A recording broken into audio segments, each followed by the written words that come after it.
¿Qué ocurriría si todos los seres humanos desapareciesen de la Tierra? Esta no es la historia de nuestra desaparición. Es la historia de lo que le ocurriría al mundo que dejaríamos.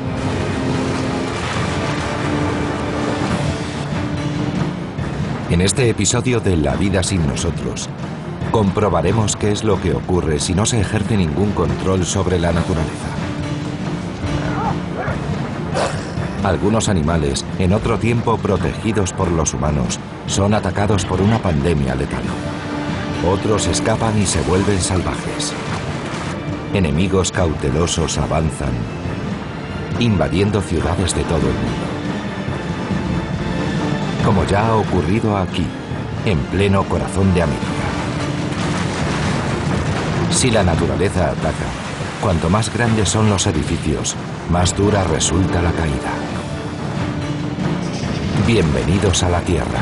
Población cero.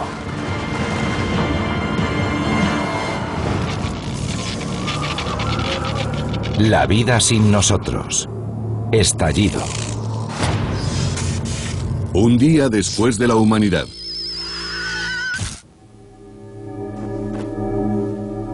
Un día después de la humanidad. Aquellos que mantenían bajo control los elementos han desaparecido. Y la naturaleza, sometida durante tanto tiempo, prepara un estallido de violencia y caos, de enfermedad y desastre.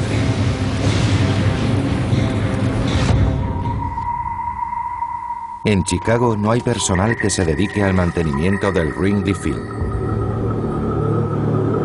Y su peor rival ya ha penetrado en el muro del cuadro exterior.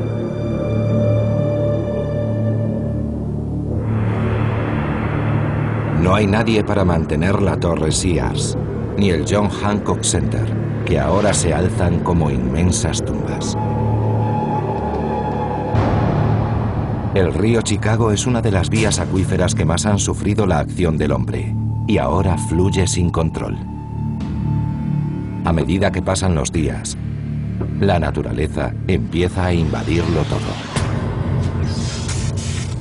3 días después de la humanidad.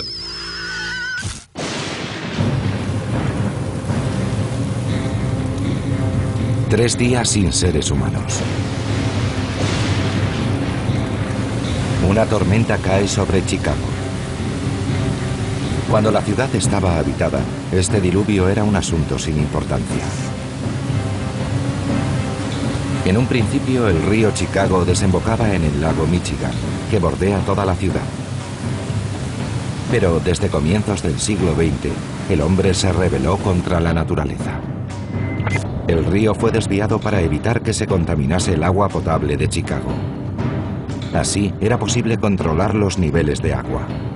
Se emplearon técnicas de ingeniería que posteriormente se aplicarían en la construcción del Canal de Panamá.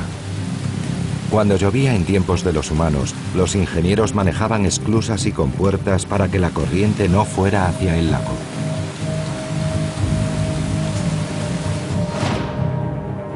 Ahora, más de un siglo después, el río fluye con absoluta libertad. En un mundo sin seres humanos, nadie abriría las compuertas para controlar los niveles del agua. El cauce del río se iría llenando gradualmente, como se va llenando una bañera.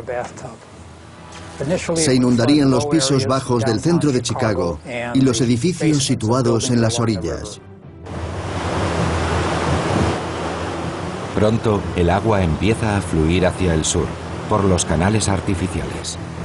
Se dirige hacia las compuertas de las instalaciones de control de Lockport, 56 kilómetros río abajo. Este complejo de 109 años de antigüedad controla el desagüe del río Chicago. Pero eso está a punto de cambiar. La fuerza del agua abriría las compuertas y poco a poco erosionaría y destruiría los muelles.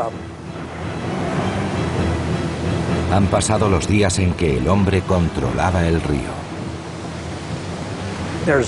Hay entre 40 y 80 mil millones de litros de agua tras esas compuertas. Si esa estructura se derrumba, un torrente bajará por el río Des Plaines hacia la ciudad de Joliet, superará los muros de contención e inundará el centro de la ciudad.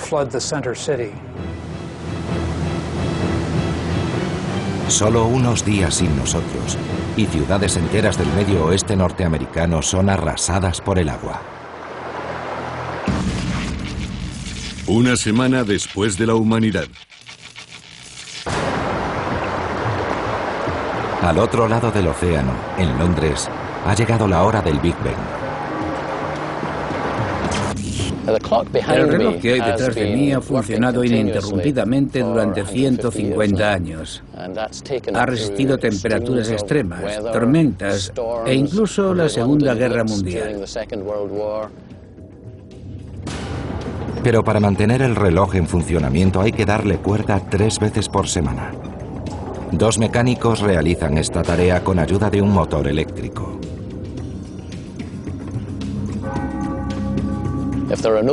Sin seres humanos, el reloj se parará en cuestión de días. Y por primera vez en 150 años, el carillón dejará de sonar.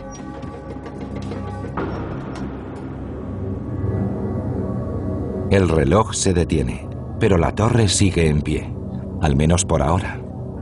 Debido a un error en la construcción, siempre ha estado inclinada 20 centímetros hacia el noroeste. Una inclinación que aumentará con el tiempo. 2 semanas después de la humanidad. En los refinados salones del Palacio de Buckingham, los pequeños perros galeses de la reina no se dan cuenta de que el carillón ya no suena.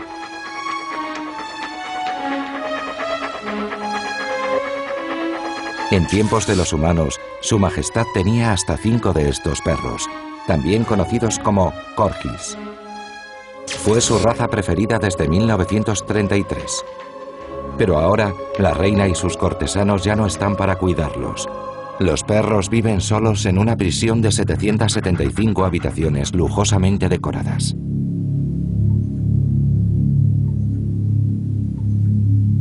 Los 78 cuartos de baño del palacio proporcionan una oportuna fuente de agua. Aunque estos perros galeses tienen las patas cortas, llegan a la taza del inodoro. Su cuerpo es largo y elástico y les permite saltar más de 1 metro de altura.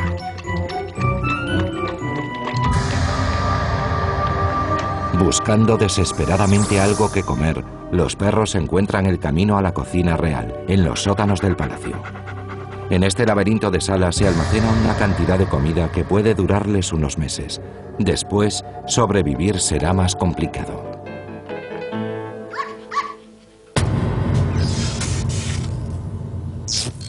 Un mes después de la humanidad. Un mes después de la humanidad.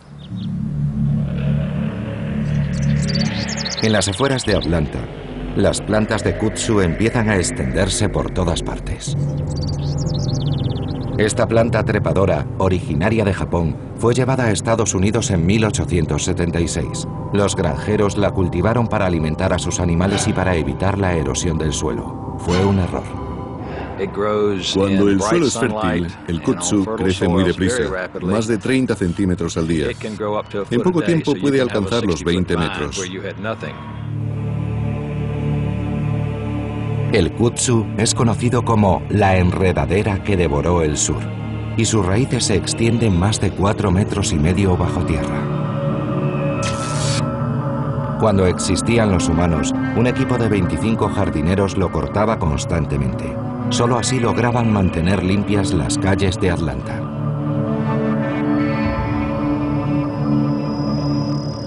Hay que cortarla una y otra vez hasta dejar las raíces sin reservas de energía. Y teniendo en cuenta el tamaño de sus raíces, puede ser un trabajo muy duro. Sin enemigos naturales en la región y sin seres humanos que lo contengan, el kudzu empieza a causar estragos. Esta especie invasora estrangula árboles y trepa por los postes telefónicos y por el tendido eléctrico. Cubre puentes y calzadas y envuelve totalmente las casas. Crea una situación en la que nada crece salvo el kudzu. Y solo queda un entorno muerto.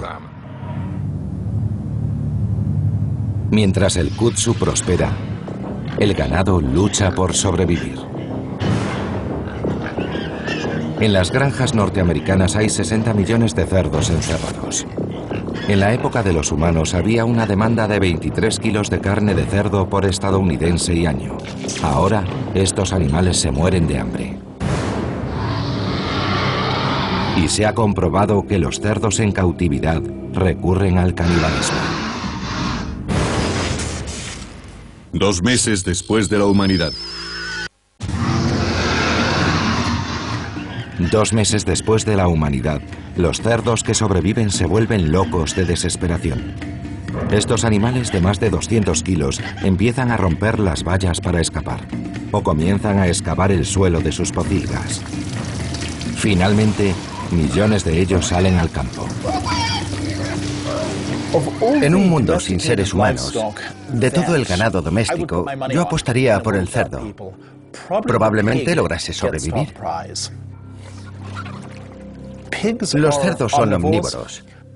Casi todo lo que nosotros comemos puede comerlo un cerdo. Además son muy inteligentes y hábiles y pueden vivir en condiciones muy diversas. Tras escapar, los cerdos domésticos empiezan a cruzarse con los 4 millones de cerdos salvajes que hay en California, Texas y Florida. Los ejemplares de la nueva especie híbrida son más delgados, ágiles y agresivos. Sus colmillos son más grandes y tienen más pelo. Los cerdos lograrán prosperar, pero muchos animales serán infectados por un virus mortal. Por otro lado, en las ciudades, las construcciones más imponentes sufren los continuos ataques de los elementos.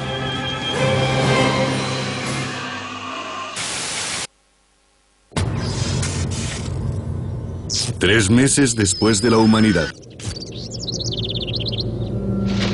3 meses sin nosotros. En el Palacio de Buckingham, en Londres, los perros galeses de la reina han agotado las reservas de comida de las despensas.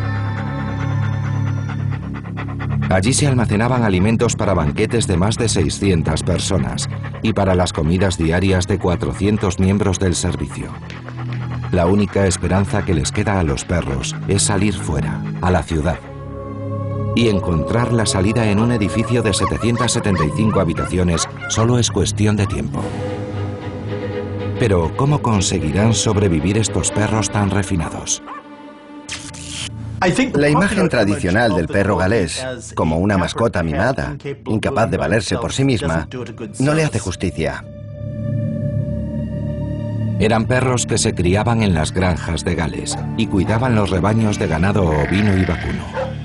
Esa predisposición genética les ayudará a vivir en la naturaleza. Como perro de trabajo, el perro galés puede moverse muy bien en terrenos accidentados. Tienen dientes afilados y un sistema digestivo eficiente. Estas cualidades les permitirían vivir bastante bien, incluso sin el hombre. No obstante, los perros galeses constituyen un bocado exquisito para un oso o un lobo. Pero las mascotas de la reina no tienen por qué preocuparse. Esos 2 grandes depredadores se extinguieron hace siglos en las Islas Británicas. Además, en Gran Bretaña los perros cuentan con otra ventaja más. En este país la rabia fue erradicada a comienzos del siglo XX. Pero en América, la situación es diferente. Las mascotas que han tenido la suerte de escapar de sus casas se enfrentan ahora a una terrible plaga. En tiempos de los humanos, en Norteamérica, la rabia infectaba a más de 7.000 animales al año. El 90% de ellos eran salvajes. Este virus afecta al sistema nervioso e inflama el cerebro, causando una muerte agónica.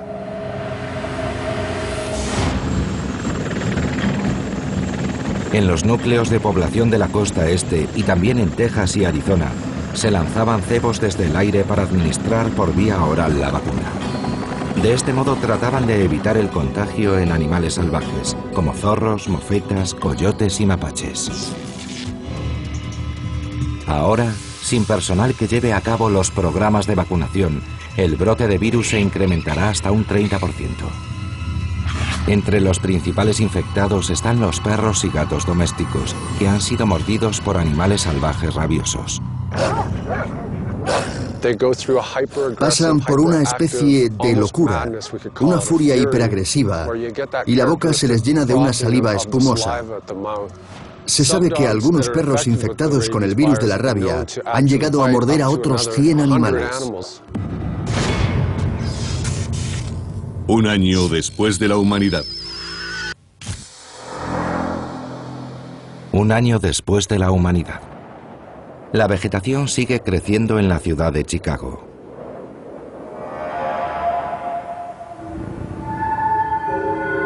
En el Wrigley Field, el segundo estadio de béisbol más antiguo de Norteamérica, la hiedra continúa extendiendo sus verdes zarcillos. Estas enredaderas crecen aquí desde 1937, año en que fueron plantadas para decorar el muro del cuadro exterior. Como ya nadie se ocupa de podarlas, la hiedra amenaza con cubrir todo el estadio. Pero hay algo que la retiene. En el clima de Chicago, cada enredadera solo puede crecer un máximo de 15 metros. Sin embargo, las enredaderas pierden sus hojas en invierno, y este material orgánico se va introduciendo en las grietas del hormigón. Después se descompone en tierra fértil que a su vez sirve para que broten nuevas enredaderas. 5 años después de la humanidad. 5 años después de la humanidad, la hiedra se ha extendido y ha cubierto completamente las gradas. Arraiga en la argamasa, dejando que la humedad entre en las grietas y resquebraje muros. Pero finalmente no es la hiedra la que se adueña del Wrigley Field. En el cuadro interior, por donde en otro tiempo corrieron los Chicago Cubs, crece el espino cerval. Este arbusto grueso y denso invade el estadio. Fue importado de Europa a mediados del siglo XIX y es una de las plantas más invasivas del Medio Oeste. El espino cerval se expande muy deprisa por un motivo en particular. Su fruto resulta demasiado fuerte para el intestino de los animales. Y cuando las aves lo comen, les produce diarrea aviar. Así que después de comer los frutos, las aves se van volando y propagan la planta con gran rapidez. En la época de los humanos, los cuidadores del Wrigley Field cortaban la hierba regularmente y la trataban con productos químicos para que no arraigase ninguna semilla. Pero sin equipos de mantenimiento, las semillas caídas con los excrementos de las aves echan raíces entre la hierba. Pronto brota un seto que alcanzará los 3 metros de altura.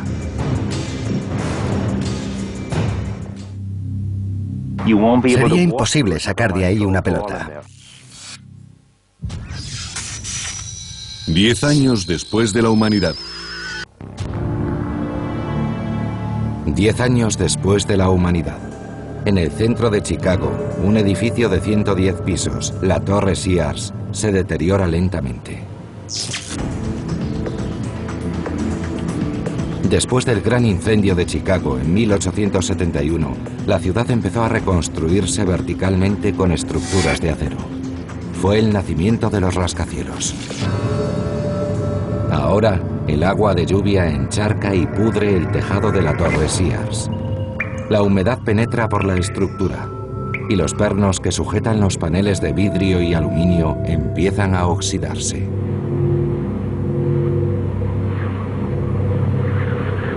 El viento helado, la lluvia y la nieve azotan con violencia el enorme armazón.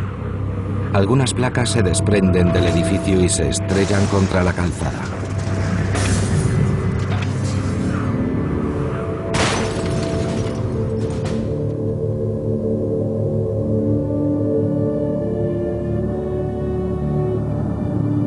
De momento, todavía es posible adivinar que la ciudad de Chicago fue en el pasado una gran metrópoli. Pero, ¿cómo será 30 años después de nuestra desaparición? Para averiguarlo, no necesitamos una bola de cristal. Solo tenemos que desplazarnos 50 kilómetros a una ciudad donde eso ya ha ocurrido.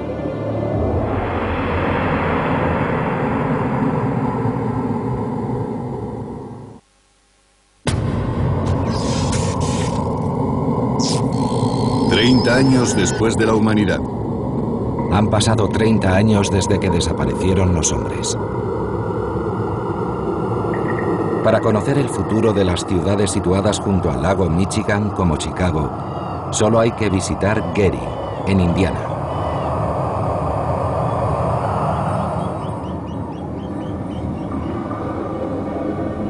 Aunque algunas partes de esta metrópoli del Medio Oeste están en buen estado, hay amplias zonas que han sido abandonadas.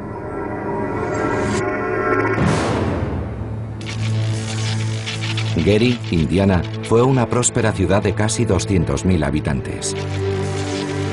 Hasta que la crisis económica provocó el abandono paulatino. Gary fue fundada en 1906 por la compañía US Steel. La ciudad iba a ser habitada por los trabajadores de esa industria. Cuando la economía de la US Steel empezó a declinar, toda la gente se marchó de allí y la ciudad quedó abandonada. A partir de entonces se la conoció como la Pompeya del Medio Oeste. Está en ruinas y no hay nadie en las calles. Es una ciudad en descomposición.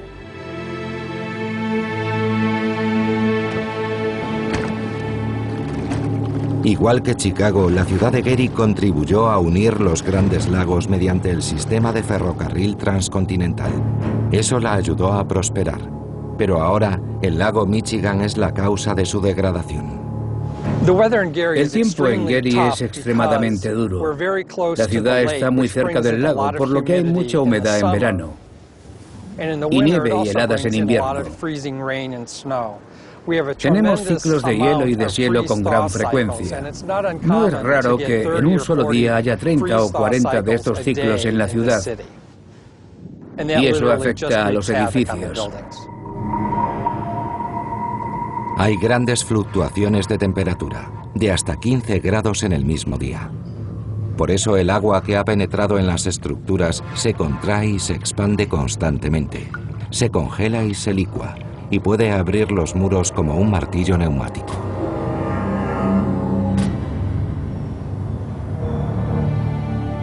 La estación de Gary, construida en 1910, era un importante enclave del Medio Oeste. Los trenes transportaban acero y miles de pasajeros. Cientos de vagones pasaban por aquí cada día.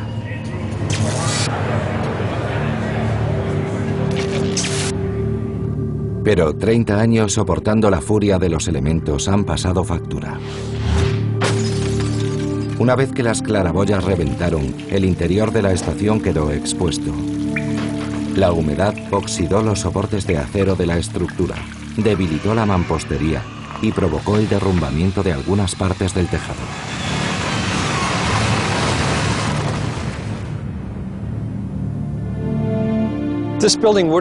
Este edificio podía haber resistido simplemente si le hubieran cambiado el tejado, o si alguien se hubiese encargado del mantenimiento de las ventanas.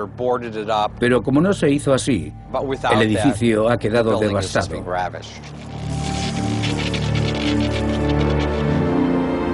La iglesia más importante de Gary está a solo unas manzanas de la estación. En este lugar la gente se reunía para celebrar bodas y funerales.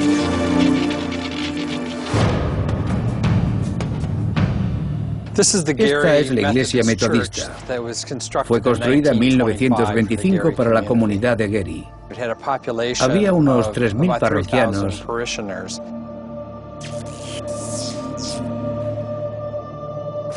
Pero después del declive de la ciudad, se redujeron a 200. Por eso, en 1975, dejó de ser iglesia. Cuando la gente desapareció, Las labores de mantenimiento, que incluían pintura, carpintería y enlucido, se detuvieron bruscamente. Igual que en la estación de tren, el agua empezó a acumularse en el tejado y abrió un agujero en el techo. El agujero del tejado se hizo más grande y dejó entrar el agua, las heladas y las plantas trepadoras. Los muros se abrieron en grandes grietas y se deterioraron las vigas y la techumbre. Todo el yeso se ha desmoronado. Está en el suelo.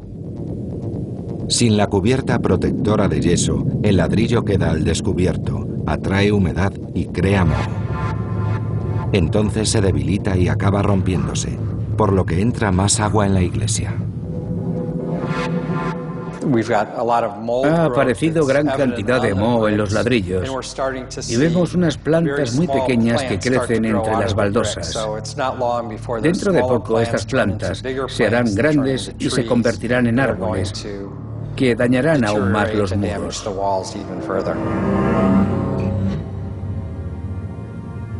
Después de 3 décadas expuesta a fuertes vientos, a los rigores del sol y a la nieve, la iglesia apenas puede mantenerse en pie. Resulta increíble entrar en una iglesia de estas dimensiones y pensar que aquí solían venir 3.000 personas a rezar y a celebrar otros ritos. Ahora vemos que la galería del coro se está desprendiendo del muro. Para imaginar cómo sería la vida sin seres humanos, no conozco un lugar más apropiado que este. Te preguntas qué ha pasado con lo que Dios ha construido.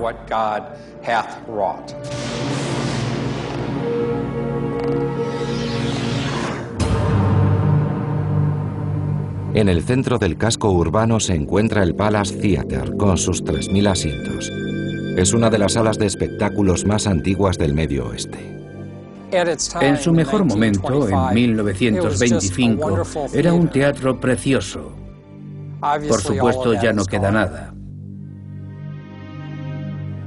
Pero podría haber durado mucho más. Pequeños roedores, gatos y otros animales entraron en el edificio y escarbaron en el suelo. Salían y entraban continuamente. Están acostumbrados a caminar en terrenos accidentados en el bosque y los campos. Todos los jóvenes de Gary traían aquí a sus novias, pero ya solo quedan las localidades más baratas. Las ruinas de Gary nos permiten vislumbrar lo que sería la vida 30 años después de que desapareciéramos. Una predicción difícil para las ciudades próximas al lago, como Clifford, Detroit. Y tras 50 años y nosotros, la naturaleza habrá logrado derribar algunas de las estructuras más impresionantes realizadas por el hombre. 50 años después de la humanidad. 50 años después de la humanidad. Los descendientes de los perros galeses todavía rondan por los barrios de Londres. Pero seguramente la reina ya no reconocería esta raza. Después de varios cruces y de varias generaciones, los rasgos indicativos de su linaje real han desaparecido. En solo 5 décadas, aquellas refinadas mascotas se han convertido en salvajes perros callejeros.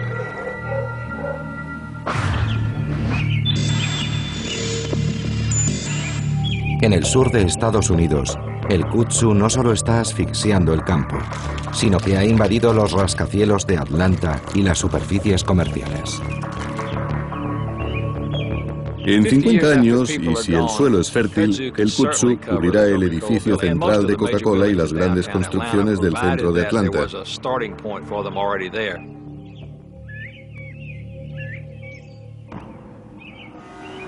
En Atlanta habrá solares abandonados, y el kudzu empezará a extenderse a partir de esos lugares. Aunque las ramas del kudzu mueren en invierno, en primavera la planta echa nuevos brotes. Y las ramas muertas le sirven como plataforma para seguir trepando. La profunda red de raíces subterráneas almacena gran cantidad de nutrientes, y eso proporciona a la planta una inagotable cantidad de energía. Estas enredaderas de 30 metros de altura pueden crecer en cualquier edificio. Se desarrollan muy deprisa y se fijan a las superficies. Apenas hay barreras físicas, como ríos o arroyos, que puedan detenerlas.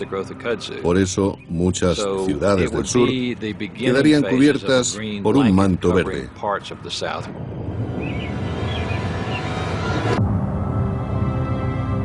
El Georgia Dome, el principal estadio deportivo de Atlanta, también lucha contra este adversario. El peso de las enredaderas causaría derrumbamientos. Se romperían las ventanas y se desprenderían las estructuras de los laterales, como toldos y persianas. La expansión del Kudzu crea el escenario de un desastre épico. Pero también en la época de los humanos, Atlanta sufría sequías periódicas. Ahora, gran cantidad de Kudzu, seco y quebradizo, cubre la ciudad, creando un polvorín. Una tormenta se acerca y los rayos caen sobre la ciudad.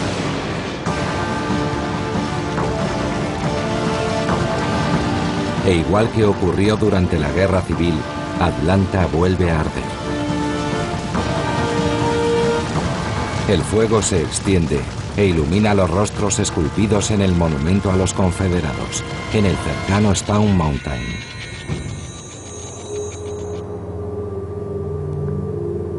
En Chicago, después de que la vegetación creciera libremente durante décadas, el estadio de Wrigley Field es casi irreconocible. Su enorme marcador de madera de 25 metros de altura era uno de los dos únicos que se manejaban manualmente en un estadio de la liga profesional. Un simpático recuerdo de tiempos más sencillos. Pero ahora, sin humanos que lo mantengan, está a merced de la naturaleza. La hiedra cuelga por encima del marcador, que se desmorona carcomido por las termitas. Termitas 1. Chicago Cubs 0.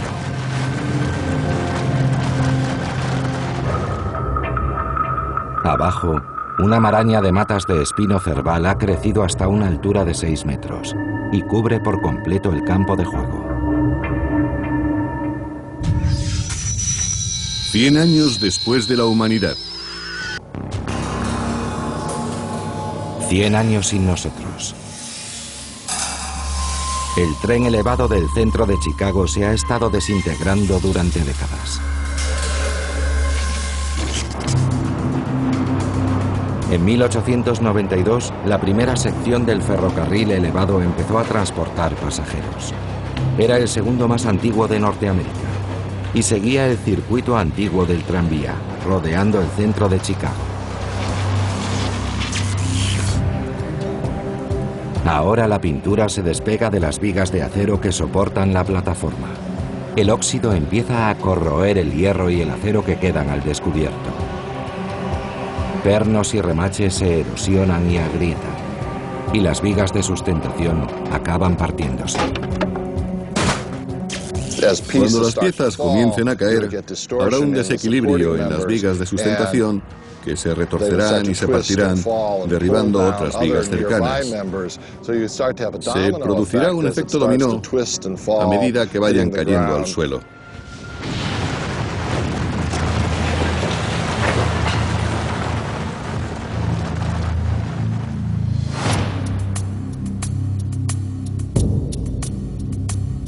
En Londres, el Big Ben está totalmente cubierto de vegetación. Las ventanas están rotas y se han desprendido algunos ornamentos. Por otro lado, la parte superior de la torre siempre ha estado inclinada 20 centímetros hacia el noroeste. A lo largo de los años, y sin seres humanos que controlen el caudal del Támesis, el río se desborda continuamente y va pudriendo los cimientos del Big Ben. Después de unos 100 años más o menos, la inclinación de la torre será más pronunciada y la estructura se volverá más inestable. Finalmente se impondrá la gravedad y la torre acabará cayendo al suelo.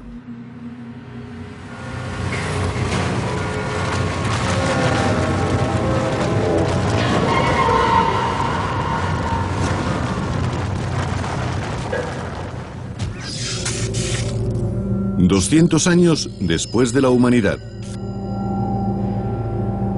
200 años después de la humanidad.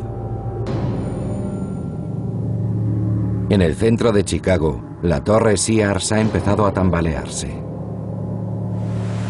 Durante décadas, las inclemencias del tiempo han convertido este edificio en un armazón hueco y laberíntico. La torre Sears tiene 104 ascensores independientes. Estos ocupan múltiples huecos que terminan en diferentes niveles del edificio. Con el paso de los años, los cables se oxidan y se rompen, pero los frenos de los ascensores hacen su función, aunque finalmente también los frenos se corroen y ceden.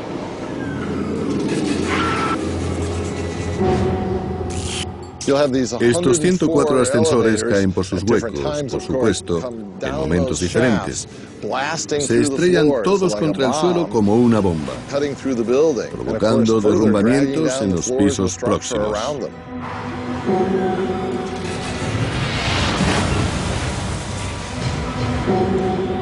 Solo 2 ascensores conectan la planta baja con el observatorio panorámico, situado a 400 metros de altura.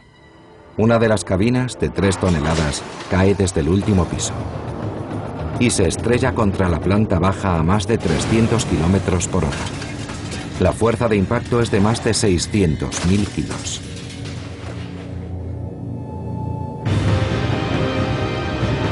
Pero eso no bastará para hacer tambalear la estructura de la torre. Será la naturaleza la que asestará el último golpe.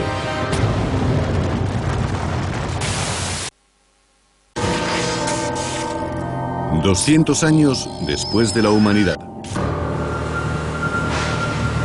200 años después de la humanidad.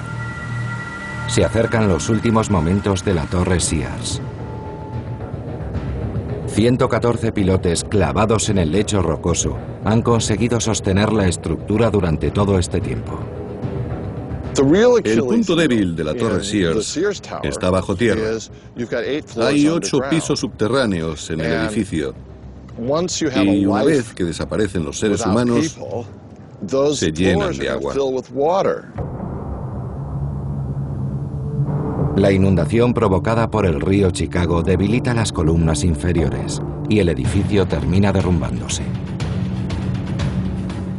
Puede llegar un momento en que sencillamente caiga de golpe.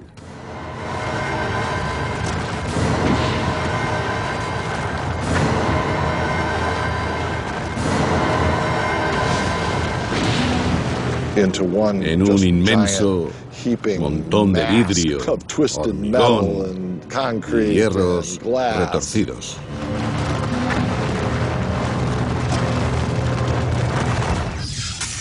«250 años después de la humanidad».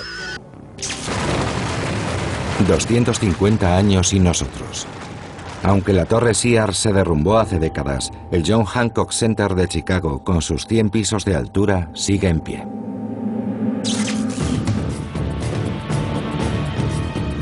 El John Hancock Center debe su longevidad a su refuerzo de vigas de acero. Estas se cruzan en X y recorren la estructura del edificio, proporcionándole más resistencia.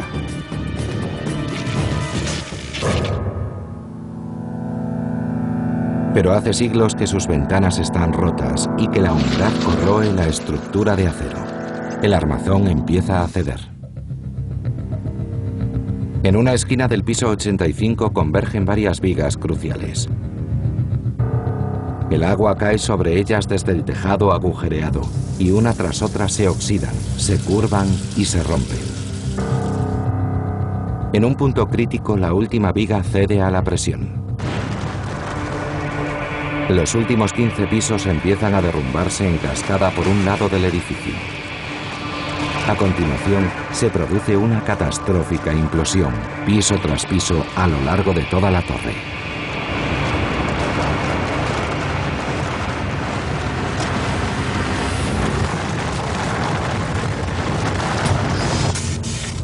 300 años después de la humanidad. 3 siglos sin seres humanos. El virus de la rabia lucha por sobrevivir. Para extenderse necesita una densa población de animales.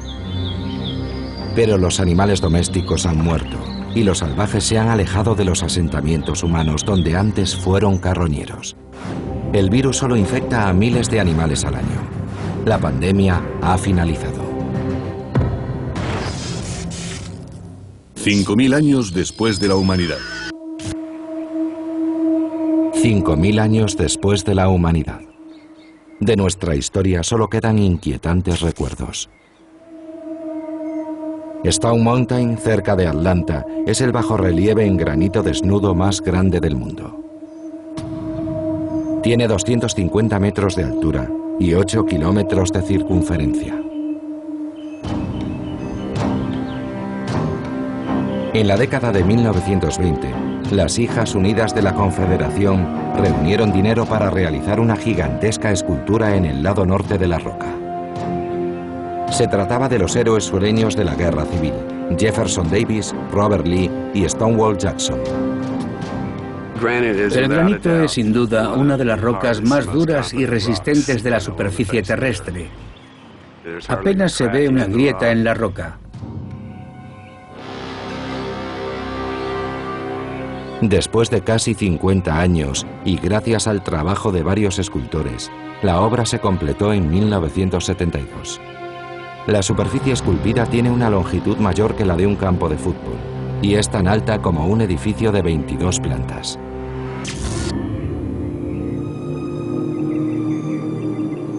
Después de 5 milenios, el 90% de la escultura permanece intacto.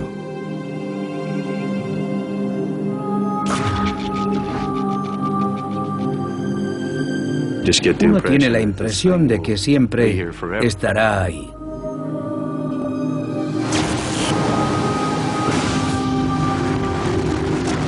Pero la mayoría de las construcciones del hombre ya no existirán.